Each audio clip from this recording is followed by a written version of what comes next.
میں نے حضور کے اس قول سے بھی کہ ما امنہ الا منافق وما خافہ الا مومن، نفاق کا خوف ہوتا ہے صرف مومن کو، اور اس سے اپنے آپ کو محفوظ سمجھتا ہے، امن میں سمجھتا ہے صرف منافق۔ اور یہ دو واقعات ذہن میں رکھ لیجئے تو اس سے اندازہ ہوگا کہ ہمیں بھی اس بات کو بالکل یوں نہیں سمجھ لینا چاہیے یقین کے ساتھ کہ ہمارا نفاق سے کیا سروکار۔ ویسے جیسا کہ میں نے پہلے عرض کیا تھا، الحمدللہ ہم منافق نہیں ہیں، لیکن یہ نہ سمجھیے کہ ہم منافق ہو نہیں سکتے۔ آج کی کیفیت پر اللہ کا شکر ادا کیجئے، لیکن یہ کہ وہ چیز ہے کہ جو حملہ آور ہو سکتی ہے۔ آج کسی کو ٹی بی نہیں ہے، اس کی کیا گارنٹی ہے کہ کل نہیں ہو سکتی؟ تو دل میں انسان جھانکے، اول تو یہ کہ اپنے طرز عمل کا جائزہ لے، کہیں نفاق آ تو نہیں گیا۔ اگر محفوظ کرے کہ نہیں ہے تو پھر یہ ہے کہ کم سے کم آئندہ کے لیے اللہ سے دعا کرتا رہے۔ اس کے لیے ضروری ہوگا کہ سمجھیں کہ نفاق ہے کیا۔ جس مرض کی علامات آپ نہیں جانیں گے، آپ کو کیسے پتہ لگے گا کہ ہو گئی بیماری مجھے لاحق ہو گئی؟ جس کو ہم اپنی اصطلاح میں سمٹمز کہتے ہیں، انہی سے تشخیص ہوتی ہے۔ سمٹمز کیا ہے؟ اب یہ میں آپ کو دو حدیثوں سے سمجھانا چاہتا ہوں۔ اس کو ہمارے علماء نے نفاق عملی سے تعبیر کیا ہے۔ میں اپنی تقسیم تو بعد میں عرض کروں گا کہ میں کس طور سے سمجھانا چاہتا ہوں کہ نفاق کی قسمیں کیا ہیں، لیکن علماء نے ایک اور طریقے سے اس کو سمجھایا۔ بات سمجھانے کا فرق ہے، حقیقت وہی ایک ہے۔ انہوں نے یوں سمجھایا کہ ایک نفاق ہوتا ہے عقیدے کا نفاق، ایک ہوتا ہے عمل کا نفاق، نفاق عملی اور نفاق فی العقیدہ، یہ دو تقسیمیں کی ہیں۔ اور نفاق عملی سے تعبیر کیا ہے اس چیز کو کہ جو حضور صلی اللہ علیہ وسلم کی ان حدیثوں میں آئی ہے۔ یہ حدیثیں، اتفاق کی بات ہے کہ میں نے حال ہی میں ایک مضمون لکھا تھا جس کی دو قسطوں میں اشاعت ہوئی جنگ میں۔ دیکھیے ایک حدیث ہے، دونوں یہ حدیثیں جو میں سنا رہا ہوں آپ کو، یہ متفق علیہ ہیں، یعنی بخاری میں بھی ہے، مسلم میں بھی ہے۔ اور یہ میں پہلے کہہ چکا ہوں کہ حدیث کا کوئی درجہ اب اس سے اوپر نہیں۔ متفق علیہ روایت جس کو کہہ دیا جائے کہ جس کی صحت پر امام بخاری اور امام مسلم دونوں کا اتفاق ہے، اور یہ چوٹی کے محدثین ہیں، جو گویا کہ کوئی شک نہیں اب ہمیں ہو سکتا اس حدیث کی صحت میں، اس کے درست ہونے میں، حضور کے کلام ہونے میں کوئی کلام نہیں ہو سکتا۔ وہ دونوں روایتیں کیا ہیں؟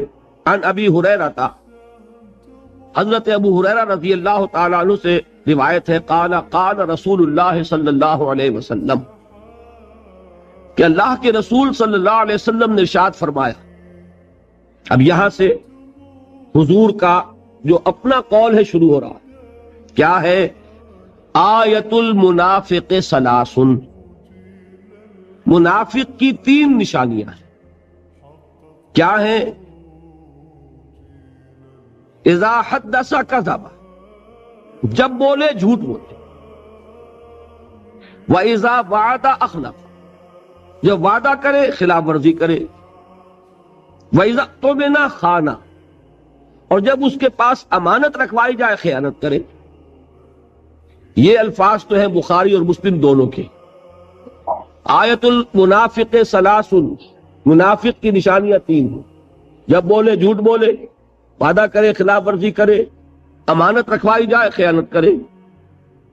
اس کی جو روایت آئی ہے مسلم شریف میں، اس میں مزید الفاظ یہ ہیں، وَإِن صَامَ وَصَلَّى وَزَعَمَ أَنَّهُ مُسْلِمٌ، خواہ ایسا شخص نماز پڑھتا ہو، روزہ رکھتا ہو، پورا یقین رکھتا ہو کہ میں مسلمان ہوں، اگر یہ چیزیں اس میں موجود ہے تو وہ منافق ہے۔ اس میں تو بہت زور پیدا ہوگی۔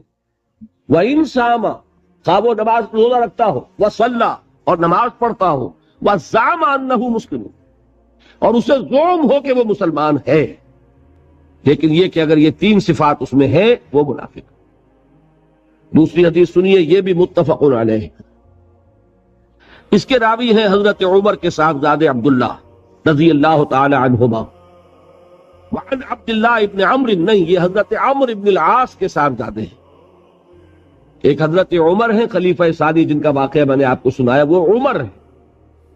ایک عمرو ابن العاص ہیں جو گورنر تھے مصر کے، اس میں واو آتا ہے، لوگ عمرو پڑھ دیتے ہیں اس کو، وہ غلط ہے، عمرو واو نہیں بولے گا اور عین پر زبر ہے، یہ ہے عمر۔ حضرت عمر رضی اللہ تعالی عنہ خلیفہ ثانی فاروق اعظم، اور وہ ہے عمرو ابن العاص، میم پر جزم ہے، عین پر زبر ہے۔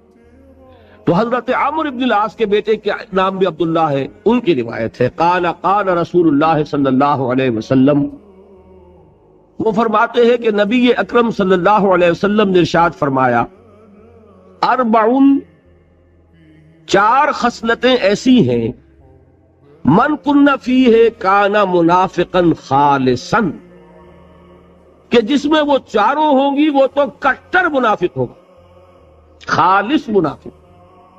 اب کوئی لفظ مشکل نہیں ہے اس میں، اربع یہ آپ سب جانتے ہیں، چار چیزیں، من کن فیہ جس میں وہ ہوں گی، کانا منافقا خالصا وہ خالص منافق ہوگا۔ اس خالص کا ہماری زبان میں کٹر جو ہے وہ صحیح مفہوم ہے۔ ومن کانت فیہ خصلۃ، اور جس میں ان میں سے ایک خصلت ہوگی، منہن ان میں سے، کانت فیہ خصلۃ من النفاق تو اس میں نفاق کی ایک خصلت ہوئی۔ اب اس کو آپ خود کیلکولیٹ کر لیجئے، 4 سے 100% منافق ہو گیا تو 1 سے 25% ہو گئے، 2 ہے تو 50% منافق ہے، 3 ہے تو 75% منافق ہے۔ یہ تو اس کے ہیں فل ان دی بلینکس۔ حضور نے 2 چیزیں بیان فرما دی، جس میں چاروں ہے وہ تو منافق ہے خالص 100%، جس میں ایک خصلت ہے اس میں اسی نسبت سے نفاق موجود ہے۔ وہ 4 کیا ہیں؟